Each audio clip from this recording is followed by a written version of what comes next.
जय हिंद दोस्तों। आज हम लोग सामान्य ज्ञान को पढ़ने वाले हैं, जो कि इसमें 100 महत्वपूर्ण एमसीक्यू दिए गए हैं। ये सभी प्रतियोगी परीक्षाओं के लिए बहुत ही महत्वपूर्ण है। खास करके आने वाले एग्ज़ाम एसएससी के जितने भी एग्ज़ाम हैं, उन सभी एग्ज़ामों के लिए बहुत ही महत्वपूर्ण है। तो चलिए हम लोग 100 महत्वपूर्ण क्वेश्चन को देखते हैं। इसमें सबसे पहला क्वेश्चन है, आतंकवाद विरोध दिवस किस दिन मनाया जाता है। तो आतंकवाद विरोध दिवस किस दिन मनाया जाता है?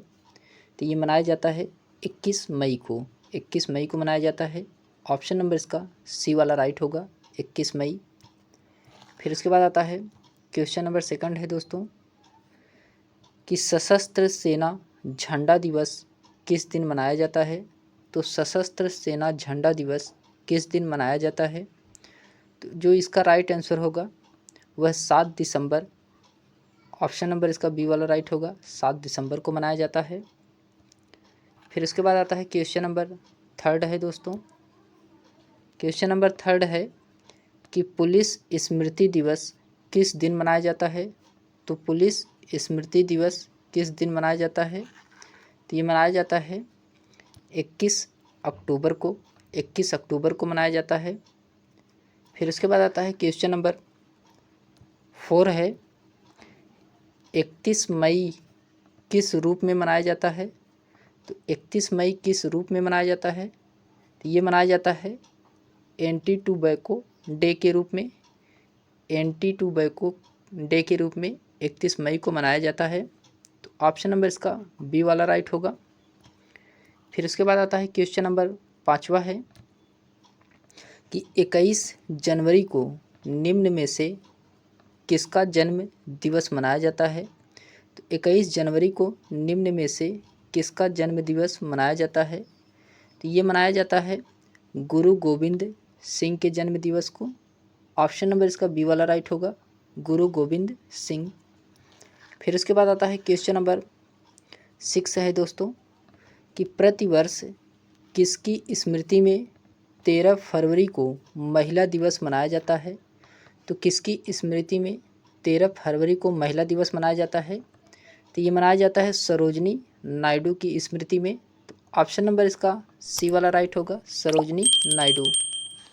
फिर उसके बाद आता है क्वेश्चन नंबर 7वां है दोस्तों, कि 5 सितंबर किस रूप में मनाया जाता है। तो 5 सितंबर किस रूप में मनाया जाता है? तो ये मनाया जाता है शिक्षक दिवस के रूप में।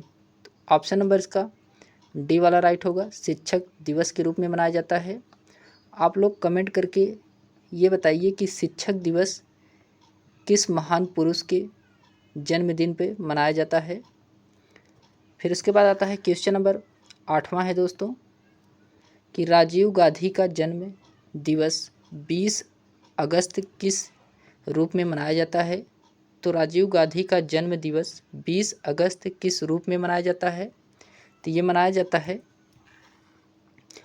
राष्ट्रीय सद्भावना दिवस के रूप में। तो ऑप्शन नंबर इसका डी वाला राइट होगा, राष्ट्रीय सद्भावना दिवस के रूप में मनाया जाता है। फिर उसके बाद आता है क्वेश्चन नंबर 9 है दोस्तों, कि बाल दिवस कब मनाया जाता है। तो बाल दिवस कब मनाया जाता है? तो बाल दिवस 14 नवंबर को मनाया जाता है। ऑप्शन नंबर इसका सी वाला राइट होगा, 14 नवंबर। फिर उसके बाद आता है क्वेश्चन नंबर 10 है, कि प्रवासी भारतीय दिवस कब मनाया जाता है। तो क्वेश्चन नंबर 10 में बताना है कि प्रवासी भारतीय दिवस कब मनाया जाता है। तो ये मनाया जाता है 9 जनवरी को। 9 जनवरी को ऑप्शन नंबर ए सही है इसमें। फिर उसके बाद आता है क्वेश्चन नंबर 11 है दोस्तों, कि राष्ट्रीय युवा दिवस कब मनाया जाता है। तो राष्ट्रीय युवा दिवस कब मनाया जाता है? ये मनाया जाता है 12 जनवरी को। ऑप्शन नंबर इसका सी वाला राइट होगा, 12 जनवरी को राष्ट्रीय युवा दिवस मनाया जाता है। ये किसके जन्म दिवस पे मनाया जाता है, ये आप लोग कमेंट करके ज़रूर बताएं।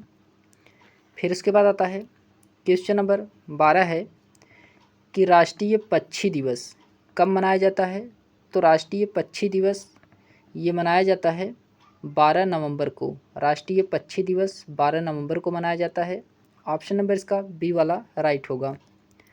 फिर उसके बाद आता है क्वेश्चन नंबर 13 है दोस्तों कि बाल दिवस किस महापुरुष की जयंती के रूप में मनाया जाता है। तो बाल दिवस किस महापुरुष जयंती के रूप में मनाया जाता है। तो ये मनाया जाता है पंडित जवाहरलाल नेहरू की जयंती के रूप में। तो ऑप्शन नंबर इसका डी वाला राइट होगा। फिर उसके बाद आता है क्वेश्चन नंबर 14 है दोस्तों। क्वेश्चन नंबर 14 है कि देश के प्रथम उपराष्ट्रपति डॉक्टर सर्वपल्ली राधाकृष्णन का जन्म दिवस किस रूप में मनाया जाता है।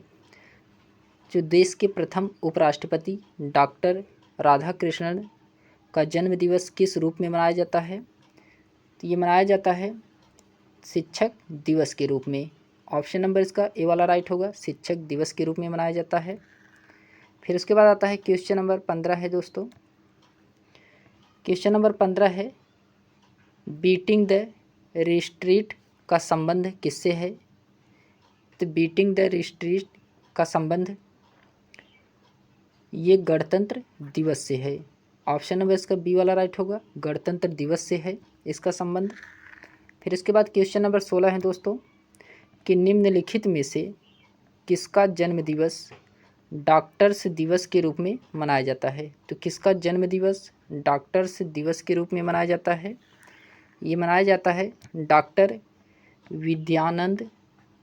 विद्यानचंद्र राय के जन्म दिवस पर। ऑप्शन नंबर इसका ए वाला राइट होगा, डॉक्टर विधानंद चंद्र राय के द्वारा। फिर उसके बाद आता है क्वेश्चन नंबर 17 है दोस्तों कि किस महापुरुष की जयंती पर राष्ट्रीय युवा दिवस के रूप में मनाया जाता है। तो किस महापुरुष की जयंती राष्ट्रीय युवा दिवस के रूप में मनाया जाता है। ये मनाया जाता है स्वामी विवेकानंद की जयंती पर। ऑप्शन नंबर इसका डी वाला राइट होगा, स्वामी विवेकानंद की जयंती पर। फिर उसके बाद आता है क्वेश्चन नंबर 18 है।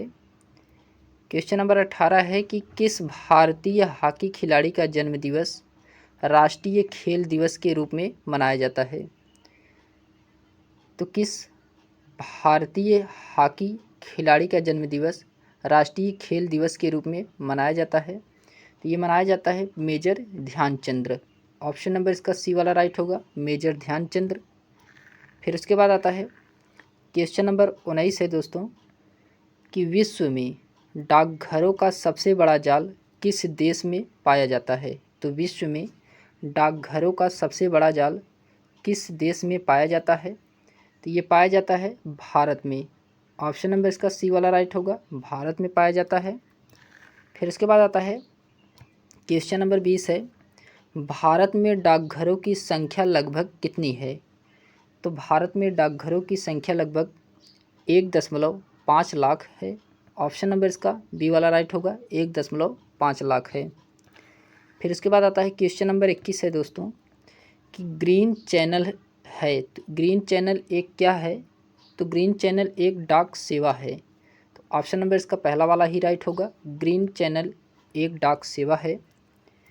फिर उसके बाद आता है क्वेश्चन नंबर 22 है दोस्तों कि भारत में डाक सूचकांक प्रणाली की शुरुआत किस वर्ष हुई। तो भारत में डाक सूचकांक प्रणाली की शुरुआत किस वर्ष हुई थी। तो ये हुआ था 1972 में। 1972 में हुआ था। ऑप्शन नंबर इसका सी वाला राइट होगा। फिर उसके बाद आता है क्वेश्चन नंबर 23 है दोस्तों कि भारत को कितने डाकघर जोन में विभाजित किया गया है। तो भारत को कितने डाकघर जोन में विभाजित किया गया है। तो ये किया गया है 8 जोन में। ऑप्शन नंबर इसका सी वाला राइट होगा, 8 जोन में किया गया है। फिर उसके बाद आता है क्वेश्चन नंबर 24 है दोस्तों कि प्रसिद्ध विरूपाक्ष मंदिर कहाँ अवस्थित है। तो प्रसिद्ध विरूपाक्ष मंदिर कहाँ अवस्थित है। तो ये हम्पी में है, हम्पी में है। ऑप्शन नंबर इसका सी वाला राइट होगा, हम्पी। फिर उसके बाद आता है क्वेश्चन नंबर 25 है दोस्तों कि हिंद भारत की जनता के संदर्भ में हिंदू शब्द का प्रथम बार प्रयोग किया गया था। तो हिंद भारत के जनता के संदर्भ में हिंदू शब्द का प्रथम बार प्रयोग किया गया था? ये किया गया था अरबों ने। ऑप्शन नंबर इसका पहला वाला राइट होगा, अरबों के द्वारा किया गया था। ऑप्शन नंबर ए इसका राइट है। फिर उसके बाद आता है क्वेश्चन नंबर 26 है दोस्तों कि मोहनजोदड़ो कहाँ स्थित है? तो बताना है कि मोहनजोदड़ो कहाँ स्थित है। तो ये सिंध में स्थित है। मोहनजोदड़ो सिंध में स्थित है। ऑप्शन नंबर इसका ए वाला राइट होगा, सिंध।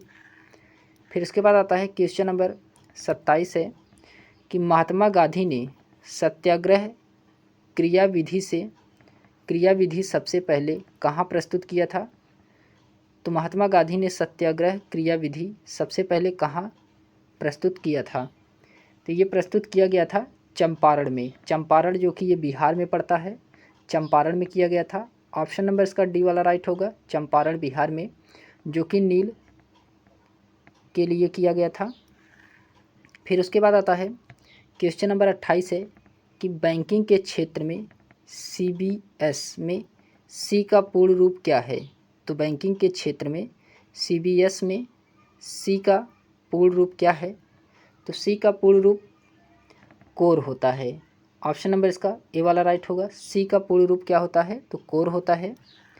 फिर उसके बाद आता है क्वेश्चन नंबर 29 है दोस्तों कि CAD का पूर्ण रूप क्या होगा? तो CAD का पूर्ण रूप क्या होता है? तो कंप्यूटर एडेड डिजिटिंग।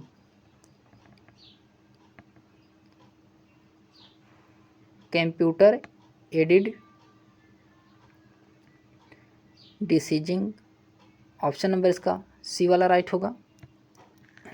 फिर इसके बाद आता है क्वेश्चन नंबर 30 है, ओमार का पूर्ण रूप क्या है? तो ओमार का पूर्ण रूप बताना है इसमें।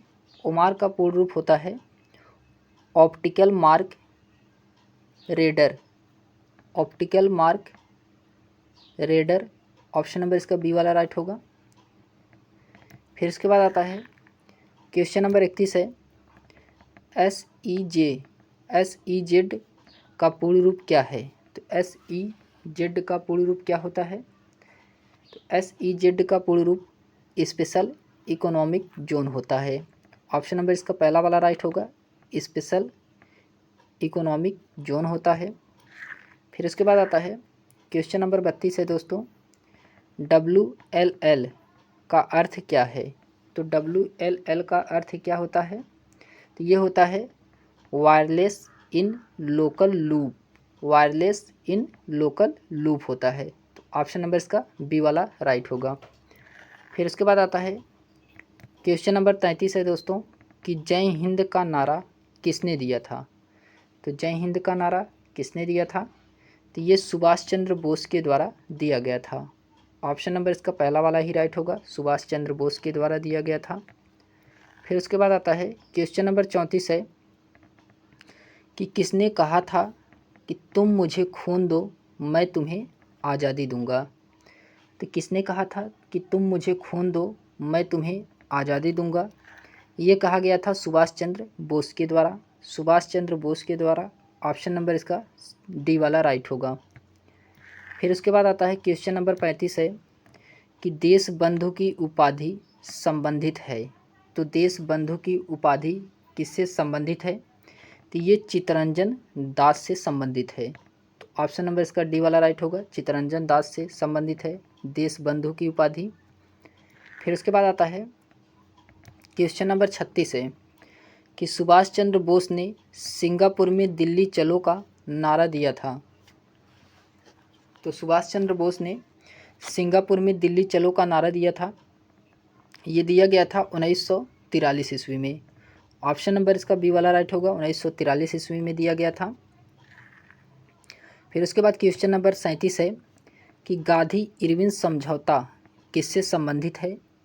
तो गांधी इरविन समझौता ये किससे संबंधित है? तो ये संबंधित है सविनय अवज्ञा आंदोलन से। सविनय अवज्ञा आंदोलन से संबंधित है गांधी इरविन समझौता। तो ऑप्शन नंबर इसका पहला वाला ही राइट होगा। फिर इसके बाद आता है क्वेश्चन नंबर 38 है कि महात्मा गांधी को सर्वप्रथम राष्ट्रपिता किसने कहा था? तो महात्मा गांधी को सर्वप्रथम राष्ट्रपिता किसने कहा था? तो ये सुभाष चंद्र बोस के द्वारा कहा गया था। ऑप्शन नंबर इसका सी वाला राइट होगा, सुभाष चंद्र बोस के द्वारा कहा गया था। फिर उसके बाद आता है क्वेश्चन नंबर 39 है दोस्तों कि कायदे आज़ाद किसे कहा जाता है। तो कायदे आज़ाद किसे कहा जाता है, तो ये कहा जाता है मोहम्मद अली जिन्ना को, मोहम्मद अली जिन्ना को कहा जाता है। ऑप्शन नंबर इसका पहला वाला राइट होगा। फिर उसके बाद आता है क्वेश्चन नंबर 40 है कि चौरी चौरा नामक प्रसिद्ध स्थल कहाँ है। तो चौरी चौरा नामक प्रसिद्ध स्थल ये कहाँ है, तो ये गोरखपुर में है, गोरखपुर में है चौरी चौरा नामक प्रसिद्ध स्थल। फिर उसके बाद आता है क्वेश्चन नंबर 41 है कि किसने कहा मध्य रात्रि के टकोर पर जब संसार सोता है भारत अपने जीवन व स्वतंत्रता के लिए जाग उठेगा। तो ये किसके द्वारा कहा गया है, तो ये कहा गया है जवाहरलाल नेहरू के द्वारा, जवाहरलाल नेहरू के द्वारा कहा गया है। फिर उसके बाद आता है क्वेश्चन नंबर 42 है who lives if India dies, who lives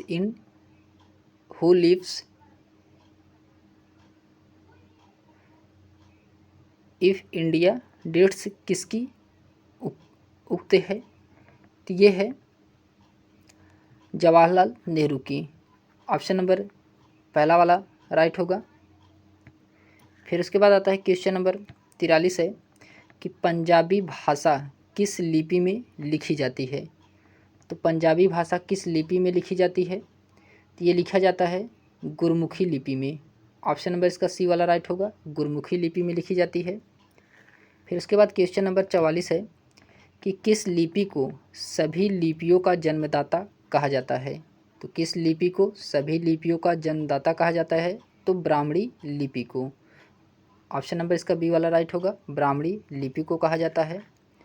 फिर उसके बाद आता है क्वेश्चन नंबर 45 है कि किस काल की लिपि को चित्राकार लिपि कहा जाता है। तो चित्राकार लिपि किस काल को कहा जाता है, तो ये कहा जाता है सिंधु काल को।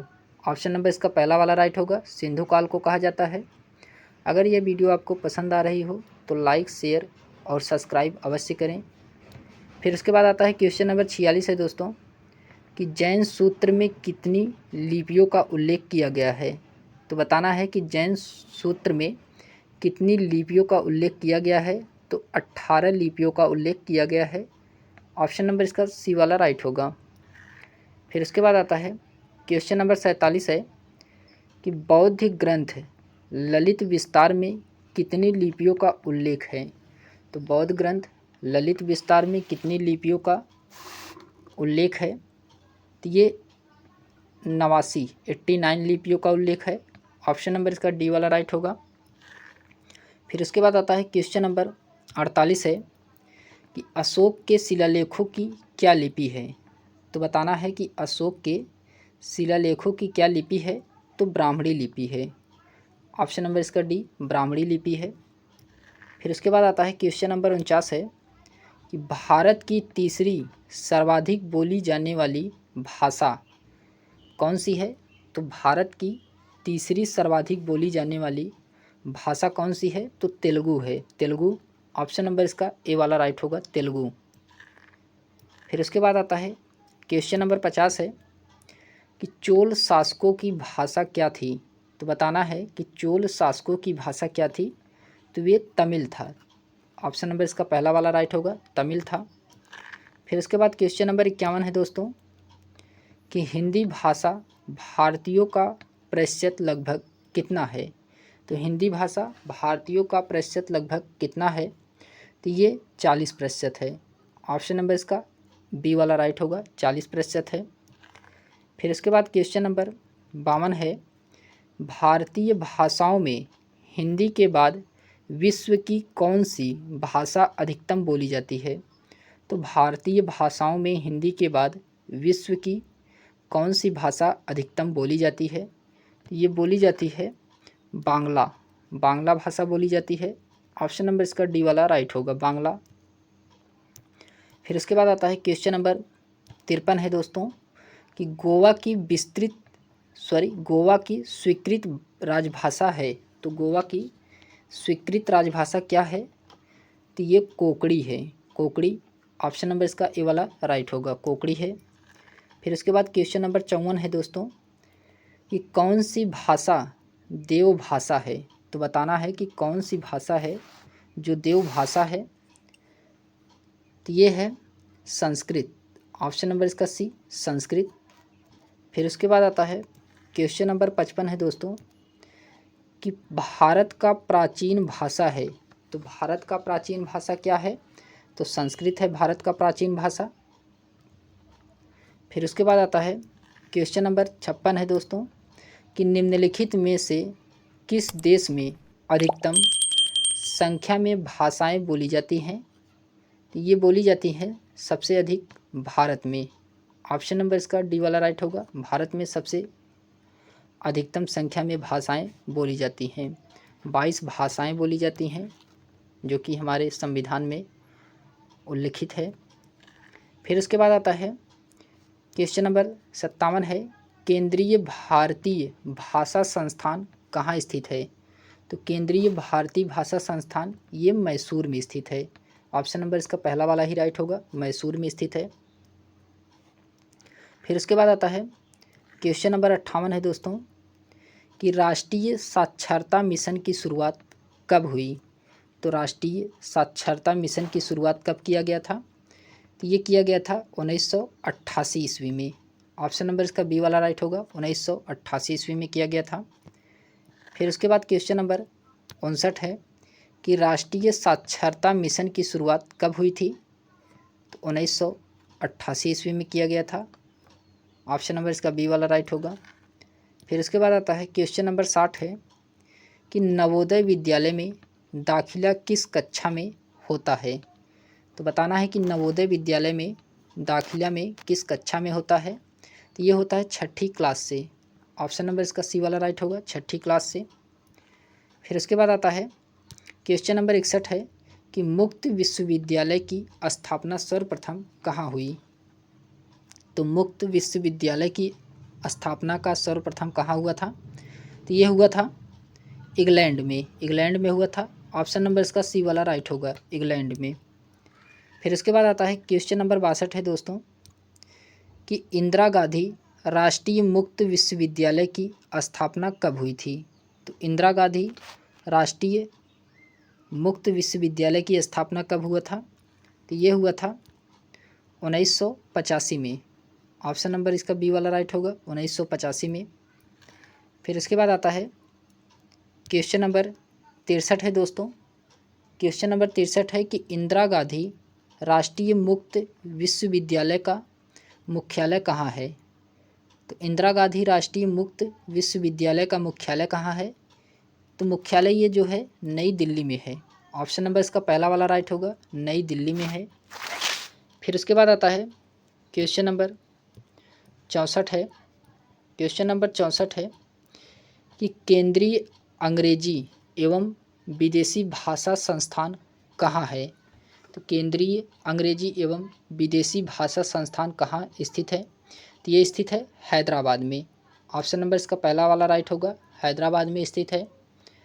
फिर इसके बाद आता है क्वेश्चन नंबर 65 है दोस्तों कि भारतीय पशु चिकित्सा अनुसंधान संस्थान कहाँ स्थित है?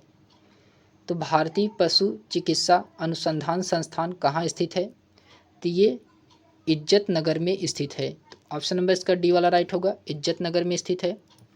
फिर उसके बाद आता है क्वेश्चन नंबर 66 है दोस्तों कि भारतीय खनन विद्यालय कहाँ स्थित है?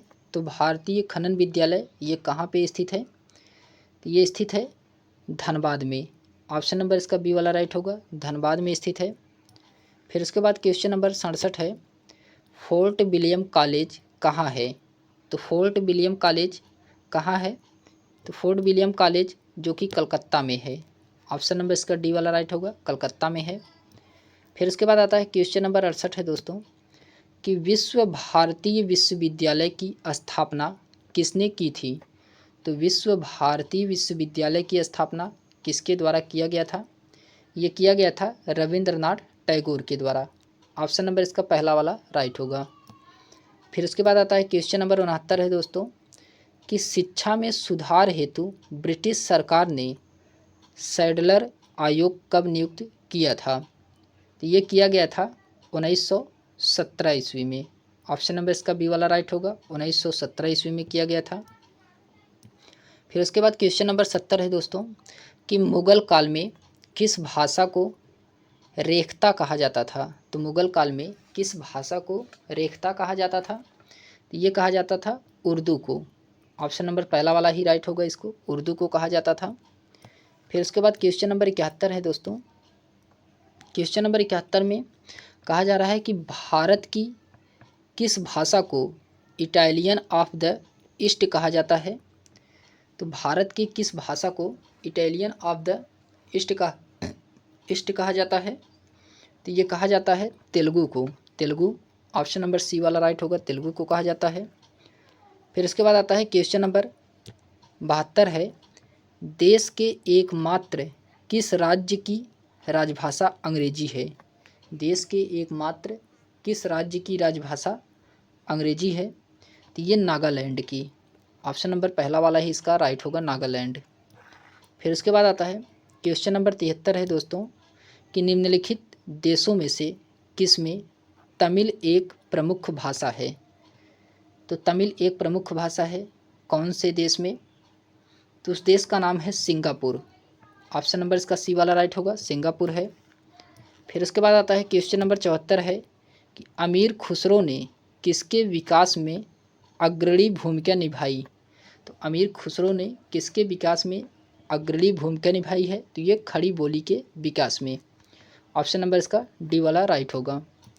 फिर उसके बाद आता है क्वेश्चन नंबर 75 है दोस्तों कि त्रिपुरा की राजभाषा है। तो त्रिपुरा की राजभाषा क्या है? तो बांग्ला, जो कि त्रिपुरा की राजभाषा है। ऑप्शन नंबर इसका बी वाला राइट होगा। फिर उसके बाद क्वेश्चन नंबर 76 है कि निम्नलिखित में से कौन से राज्य ने उर्दू को अपनी सरकारी भाषा के रूप में स्वीकृति प्रदान की है? तो ये कौन सा राज्य है? तो ये जम्मू कश्मीर है। ऑप्शन नंबर इसका बी वाला राइट होगा, जम्मू कश्मीर। फिर उसके बाद क्वेश्चन नंबर 77 है दोस्तों कि दूरदर्शन की प्रथम समाचार वाचिका कौन थी? तो दूरदर्शन की प्रथम समाचार वाचिका कौन थी? तो ये थी प्रीतमपुरी थी। ऑप्शन नंबर इसका सी वाला राइट होगा। फिर उसके बाद क्वेश्चन नंबर 78 है दोस्तों कि दूरदर्शन का दैनिक राष्ट्रीय कार्यक्रम किस वर्ष आरंभ किया गया था? तो ये 1972 को आरंभ किया गया था। ऑप्शन नंबर इसका बी वाला राइट होगा। फिर उसके बाद क्वेश्चन नंबर 79 है, सबसे अधिक डाकघर किस देश में है? तो भारत में है। ऑप्शन नंबर इसका पहला वाला ही राइट होगा। फिर उसके बाद आता है क्वेश्चन नंबर 80 है, यदि पोस्टल इंडेक्स नंबर 6 से शुरू होता है तो वह डाकघर संभवतः किस राज्य में स्थित होगा? तो वह डाकघर संभवतः किस राज्य में स्थित होगा? तो ये होगा केरल में। ऑप्शन नंबर इसका सी वाला राइट होगा, केरल में होगा। फिर उसके बाद क्वेश्चन नंबर 81 है। क्वेश्चन नंबर 81 है कि मुंबई महानगर का STD कोड क्या है? तो मुंबई महानगर का STD कोड क्या है? तो STD कोड 022 है। फिर उसके बाद आता है क्वेश्चन नंबर 82 है कि निम्नलिखित में से किस भक्ति संत ने अपने संदेश के प्रचार के लिए सबसे पहले हिंदी का प्रयोग किया? तो किसके द्वारा किया गया था? ये किया गया था रामानंद के द्वारा। ऑप्शन नंबर इसका सी वाला राइट होगा, रामानंद के द्वारा किया गया था। फिर उसके बाद आता है क्वेश्चन नंबर 83 है दोस्तों कि भारत में मनी ऑर्डर प्रणाली का प्रारंभ हुआ था। तो भारत में मनी ऑर्डर प्रणाली का प्रारंभ हुआ था, ये 1880 में किया गया था।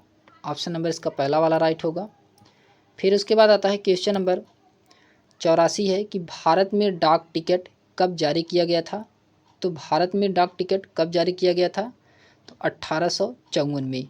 ऑप्शन नंबर इसका बी वाला राइट होगा, 1854 में। फिर उसके बाद आता है क्वेश्चन नंबर 85 है कि इंदिरा गांधी राष्ट्रीय मानव संग्रहालय कहाँ है? तो क्वेश्चन नंबर 85 में इंदिरा गांधी राष्ट्रीय मानव संग्रहालय कहाँ है? तो ये भोपाल में है, भोपाल में है। ऑप्शन नंबर पहला वाला राइट होगा, भोपाल। फिर उसके बाद क्वेश्चन नंबर 86 है, भारतीय सर्वेक्षण विभाग का मुख्यालय कहाँ स्थित है? तो भारतीय सर्वेक्षण विभाग का मुख्यालय कहाँ स्थित है? तो ये देहरादून में स्थित है। ऑप्शन नंबर इसका डी वाला राइट होगा, देहरादून में स्थित है। फिर उसके बाद क्वेश्चन नंबर 87 है, राजस्थान स्थित जावर की खानें किस खनिज के लिए प्रसिद्ध है? तो राजस्थान में स्थित जावर की खानें किस खनिज के लिए प्रसिद्ध है? तो ये प्रसिद्ध है जस्ता के लिए। ऑप्शन नंबर पहला वाला राइट होगा, जस्ता के लिए प्रसिद्ध है। फिर उसके बाद क्वेश्चन नंबर 88 है कि धार्मिक कविताओं का संकलन कुरुल किस भाषा में है? तो धार्मिक कविताओं का संकलन कुरुल किस भाषा में है? तो ये तमिल भाषा में है। ऑप्शन नंबर इसका डी वाला राइट होगा, तमिल भाषा में है। फिर उसके बाद आता है क्वेश्चन नंबर 89 है, विधायिका को किस प्रकार की सरकार में कार्यपालिका से अधिक प्राथमिकता मिलती है? तो ये मिलता है सांसदीय सरकार में, सांसदीय सरकार में मिलता है। ऑप्शन नंबर इसका बी वाला राइट होगा। फिर क्वेश्चन नंबर 90 है कि अनवर ए सुहैली ग्रंथ किस अनुवाद का है? तो अनवर ए सुहैली ग्रंथ किसका अनुवाद है? तो ये जो अनुवाद है ये पंचतंत्र का है, पंचतंत्र का है। ऑप्शन नंबर इसका पहला वाला राइट होगा, पंचतंत्र। फिर उसके बाद क्वेश्चन नंबर 91 है कि एलायंस एयर निम्नलिखित में से किसके पूर्ण स्वामित्व वाली कंपनी है? तो ये किसके पूर्ण स्वामित्व वाली कंपनी है? तो ये इंडियन एयरलाइंस के। ऑप्शन नंबर पहला ही इसका राइट होगा, इंडियन एयरलाइंस के है। फिर उसके बाद क्वेश्चन नंबर 92 है कि निजी क्षेत्र में देश का पहला अंतर्राष्ट्रीय हवाई अड्डा कहाँ निर्माणाधीन है? तो निजी क्षेत्र में देश का पहला अंतर्राष्ट्रीय हवाई अड्डा कहाँ निर्माणाधीन है? तो ये निर्माणाधीन कोच्चिन में है, कोच्चिन में है। ऑप्शन नंबर इसका पहला वाला राइट होगा। फिर इसके बाद क्वेश्चन नंबर 93 है कि भारत की अंतर्राष्ट्रीय विमान सेवा है। तो भारत की अंतर्राष्ट्रीय विमान सेवा एयर इंडिया है, एयर इंडिया है। ऑप्शन नंबर इसका पहला वाला राइट होगा, एयर इंडिया। फिर उसके बाद क्वेश्चन नंबर 94 है, ग्रांड टैंक रोड किसने बनवाई? तो ग्रांड टैंक रोड किसके द्वारा बनवाया गया था? ये शेरशाह सूरी के द्वारा बनवाया गया था। ऑप्शन नंबर इसका डी वाला राइट होगा। फिर उसके बाद क्वेश्चन नंबर 95 है कि स्वर्णिम चतुर्भुज परियोजना किससे संबंधित है? तो स्वर्णिम चतुर्भुज परियोजना किससे संबंधित है? तो ये सड़क परिवहन से संबंधित है। ऑप्शन नंबर इसका ए वाला राइट होगा, सड़क परिवहन से संबंधित है। फिर उसके बाद क्वेश्चन नंबर 96 है कि पूर्व पश्चिम एवं उत्तर दक्षिण एक्सप्रेसवे राजमार्ग एक दूसरे को काटती है। तो ये कहाँ पे काटती है? तो ये काटती है झांसी में। ऑप्शन नंबर इसका डी वाला राइट होगा, झांसी में काटती है। फिर उसके बाद क्वेश्चन नंबर 97 है दोस्तों कि राष्ट्रीय राजमार्ग संख्या 7 कितने राज्यों से होकर गुजरती है? तो राष्ट्रीय राजमार्ग संख्या 7 कितने राज्यों से होकर गुजरती है? तो ये 6 राज्यों से होकर गुजरती है। ऑप्शन नंबर इसका सी वाला राइट होगा, 6 राज्यों से होकर गुजरती है। फिर उसके बाद क्वेश्चन नंबर 98 है कि निम्नलिखित में से कौन ऊर्जा के गैर परंपरागत स्रोतों की श्रेणी में आता है? तो ये आता है बायोगैस। ऑप्शन नंबर इसका बी वाला राइट होगा, बायोगैस आता है। फिर उसके बाद क्वेश्चन नंबर 99 है दोस्तों कि निम्नलिखित में से कौन ऊर्जा का परंपरागत स्रोत नहीं है? तो कौन ऊर्जा का परंपरागत स्रोत नहीं है? तो ये भूतापीय ऊर्जा जो कि ये ऊर्जा का परंपरागत स्रोत नहीं है। ऑप्शन नंबर इसका सी वाला राइट होगा। फिर उसके बाद क्वेश्चन नंबर 100 है दोस्तों कि निम्नलिखित में से किस प्रकार की ऊर्जा से सबसे कम वायु प्रदूषण होता है? तो कौन सी ऊर्जा है जिससे सबसे कम वायु प्रदूषण होता है? तो ये होता है सौर ऊर्जा से, सौर ऊर्जा से होता है। ऑप्शन नंबर इसका डी वाला राइट होगा। तो हम लोगों ने 100 क्वेश्चन तक देखा है। अगर ये वीडियो आपको पसंद आई हो तो लाइक शेयर सब्सक्राइब अवश्य करें। तो आज के लिए बस इतना ही, धन्यवाद।